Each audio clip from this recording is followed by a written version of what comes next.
2CC 25 to 5. It's a Friday afternoon and it's time to welcome back into the studio for the first time since last year. Luke Smith from Envision Financial. Good afternoon. It's like turning up for the first time all over again many years ago. It's like, I don't know exactly when we open the doors and when we close them and so forth. I've lost track of when we've been open for business and when we've not been open for business, and exactly how restrictive the restrictions have been. We know that as from 6 p.m. tonight, we can all go dancing. Got plans? Well, that's going to throw my weekend in a disarray now. And here's the big one: you can drink standing up. Oh, right. I've been breaking the law for months then.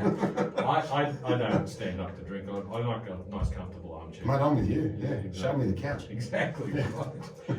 We're here today to talk about salary sacrificing versus personal contributions to your superannuation. Now, either way, you're going to beef up your superannuation, but it's two different ways of doing that, isn't it? Yeah, look, and again, I think we've just started to sort of come at topics where I'm finding more and more queries are coming around, and this is one where you effectively need to keep in mind here that you achieve the same outcome. As you said, we get more money into super and we have tax benefits doing so.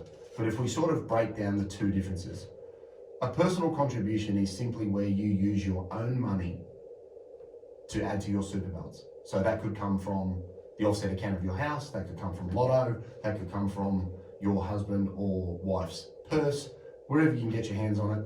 It's already taxed money. Yeah, and it's just after tax money. Yep, you're just putting it into the fund, and you need to tell the fund, hey, Mr. ABC Super, I've put $10,000 into my fund. I wish to claim a deduction. Now, this part, I can't stress enough. This is one part of finance where the paperwork will kill you, okay? Because you can put your $10,000 in, but if you do not lodge what we call a notice of intent, the fund doesn't know that you wish to claim a tax deduction, because the default treatment of all funds is that no deduction is claimed.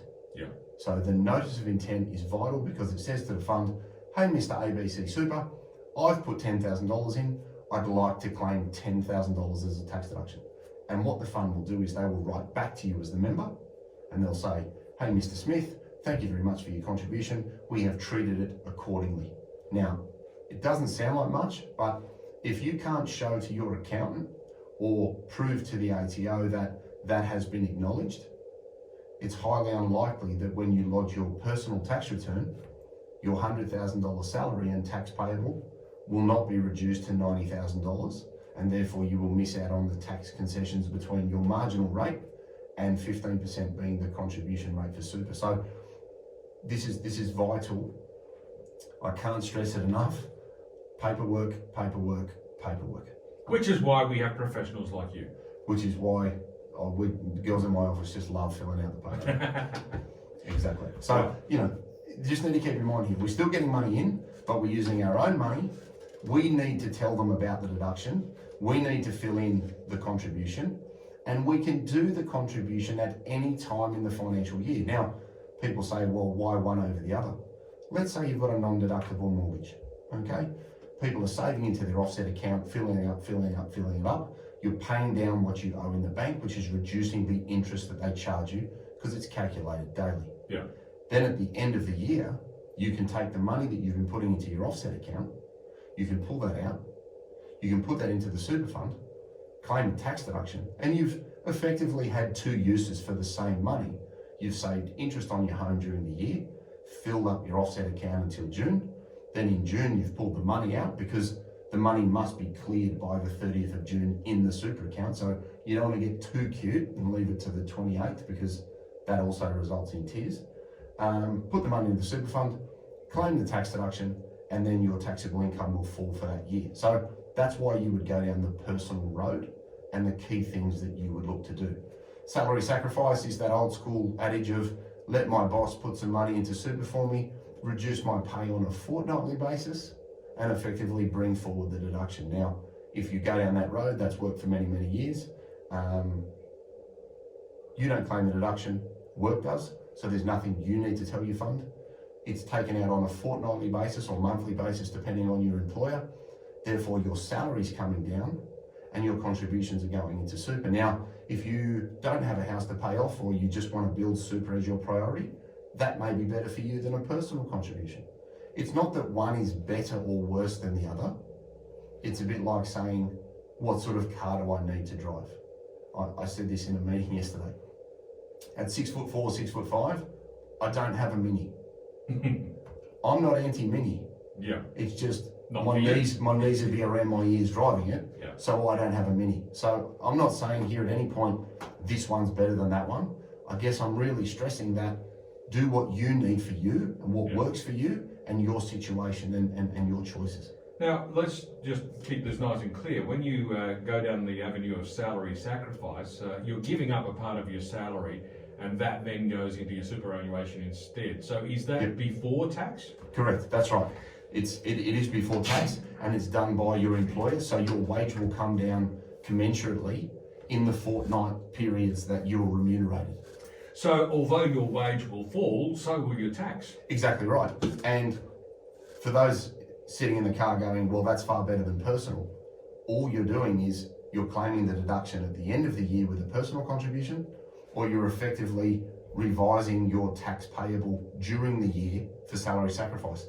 But you will end up at the same net tax position at the end of the financial year, whether it's personal or salary sacrifice. So it's not that one's better or worse, it's just about knowing you can even do both. I was just going to ask that. So there you go, you can do both. You can say, right, I'm going to salary sacrifice $10,000 a year from the 1st of July to the 30th of June. And then at the end of the year, I might have, as we've talked in previous shows, $5,000 of room in my concessional limit of $27,500. Then you can do a personal contribution and top that up. So one driver here as to what's good for you is when in the year you start your contribution strategy, because salary sacrifice is not retrospective. So it can only be from today onwards. Right. For this financial year, for example. Now, if I want to get $20,000 into super between now and June, I may not have room in my pay for the remainder of this year to salary sacrifice $20,000 and live the way I want to live.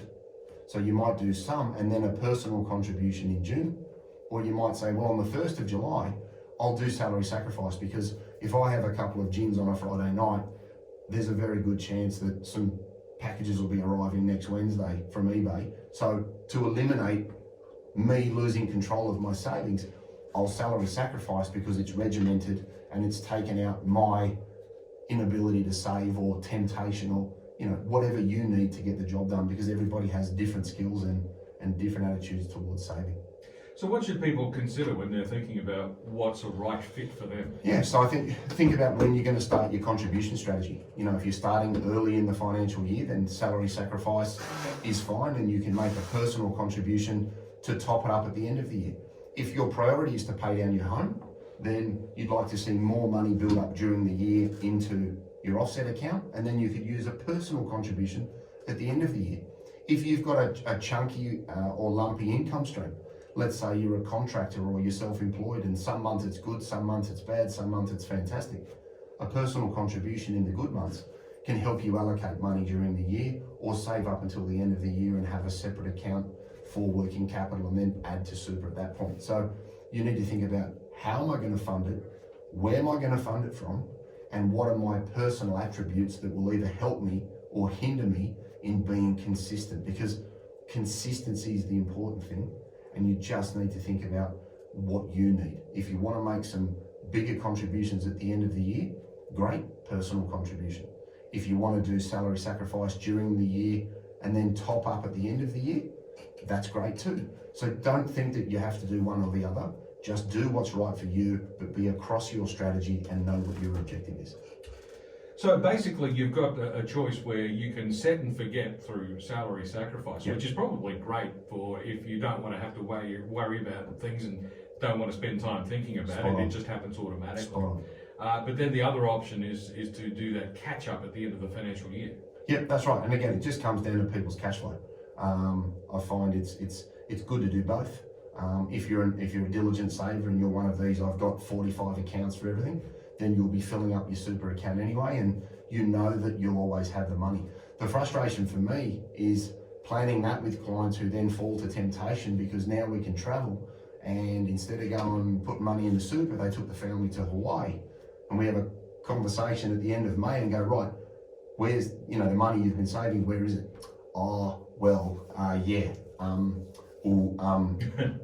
I've just got to tell you something. Nothing good ever comes from those conversations, because then people don't have the funding, they miss out on the tax deduction, and there can be other more expensive ramifications. So be diligent, be consistent, and use the strategy that you know will work for you. Okay, so when we're making a contribution to superannuation and claiming it as a tax deduction, there's a limit to how much you can put in, isn't there? Is there also a limit on the salary sacrificing? No, so one falls under the other. So the concessional contribution cap limit is $27,500, and that includes money from your employer, which would be your superannuation guarantee payments, and money that you put in. So in that example from before, you might say, I earn $100,000, I get $10,000 from my employer. That means I have $17,500 of cap space up to the limit that I haven't used, where I could take money from my offset account and put that into super under a personal contribution. Another good attribute of the personal contribution option is using the bring forward rule. So we talk about the limit and what we haven't used up to the limit since 2019, where people haven't because they've rejoined the workforce, had a pay rise, or come across some money that they'd like to add to super. A personal contribution is a great way to use that bring forward legislation and maximise the income deductions in any one individual financial year. So it's a total for all deductible contributions coming in that you don't want to exceed. Okay, so that would include the salary sacrifice contributions as well. So everything going into that is the absolute speed limit. Correct. Do not pass go, do not collect $200. You're straight into the wall if you know that. Now, you're not straight into the wall. It's not the end of the world, but like most things, it's an inconvenience, and the ATO will get you and balance the ledger. Yeah, so in other words, if you exceed that limit, you'll have to pay tax on it. Correct. Yeah, there you go. Right. That makes it simple. It's about 12 minutes to 5 on 2CC's Canberra Live, and Luke Smith from Envision Financial is with me in the studio. And today we're talking about the options of salary sacrifice versus personal contribution, or why not even choose both? Back with more in just a moment.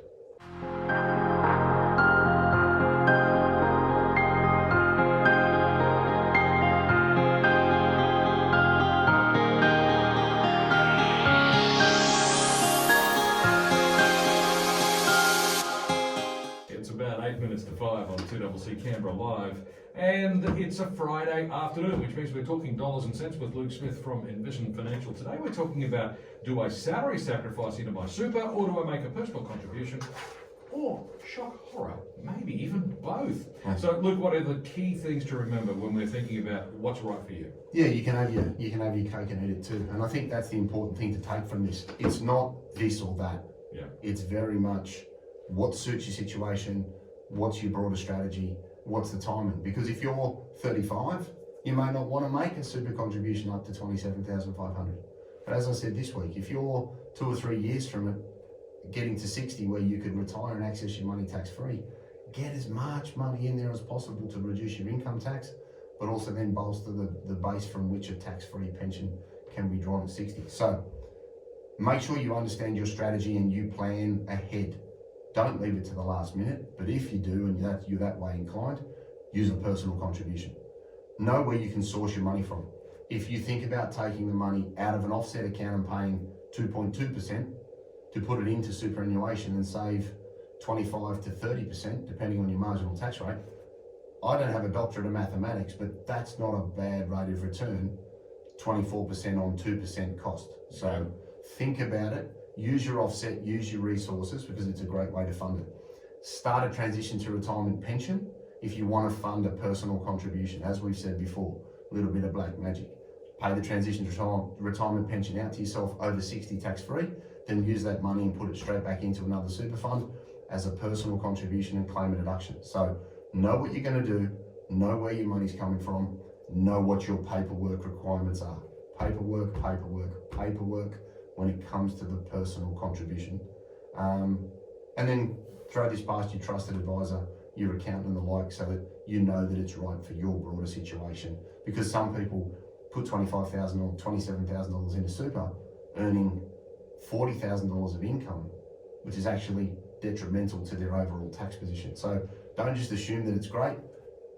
Look at your position, understand your strategy, start with why, and then get the external help that you need. I know we've spoken about this many times before, but the transition to retirement thing, that's something you can do once you hit 60. But of course, you might not want to retire until you're much older than that, 65, 67, whatever the case might be. You can still keep working full time, take money out of your super as a tax-free payment, then put it back into super as a tax deduction, and build up your super for when you are ready to retire. And how long can you get away with that, Lark? Well, let's run with it until someone taps us on the shoulder. But you're exactly right, and this is why I'm trying to just bring to people's attention. You don't have to retire from the workforce to start a pension, but it's a great funding mechanism because you can get tax-free money over 60 under the transition to retirement rules to then put it straight back into another fund and make a personal contribution and lower your taxable income. So great where you've gone back to work, great where you've got a high level of taxable income or other assets. You've got rental income, you've got things from other resources that are added to salary. Great way to access money, keep working, put it back in, and then claim a tax deduction. So it's always about tying your strategy with the tools and resources that are available to you. And a TTR account or an offset account are great ways to fund deductible contributions because nobody likes paying unnecessary amounts of tax. And I guess the bottom line here, of course, is that with a lot of these ideas that we're talking about, the important thing is to make sure the paperwork's right. Oh, 100%. It's 100% because if you take money out of an account or you take a pension, you need the right paperwork to start the pension. If you put money into a super fund and you want to claim a deduction, you need to use the notice of intent to tell the fund that that's what you're going to do, because the ATO will block the deduction, and people get very upset when they realise, well, I did put the money in. Did you lodge the form? And nothing makes my stomach turn over faster than what form. So understand what you're doing. Get your accountant involved. Get them across it. Make sure it's right for you. Make sure if you get ready before 30 June, you're going into the end of the financial year fully loaded and maximising all your opportunities. Fantastic. So it's all about making sure you've got all your I's dotted and T's crossed, and all the paperwork is in order. That's pretty important advice, no matter what you're doing financially, of course. So look, where can listeners get more information? Yeah, so look, if you're unsure, if you want to take advantage of something like this, 6260-4749. You can call and make an appointment. I think we've got a few left in May. You've got envisionfinancial.com.au, that's Envision with an E. That's the website. We've got the Knowledge Centre there where there's all sorts of technical information that people can look at and view for free. We've got the podcast, The Strategy Stacker Luke Talks Money on iTunes and Spotify. And we've got the YouTube channel, Envision Financial Canberra, where we've got all of the recordings of the show so you can watch it on your phone on the couch, because we don't, even though we can drink standing up, we'd rather do it sitting down. Exactly right. Luke, thanks very much. See you next week. Luke Smith back again next Friday on 2CC. News is next.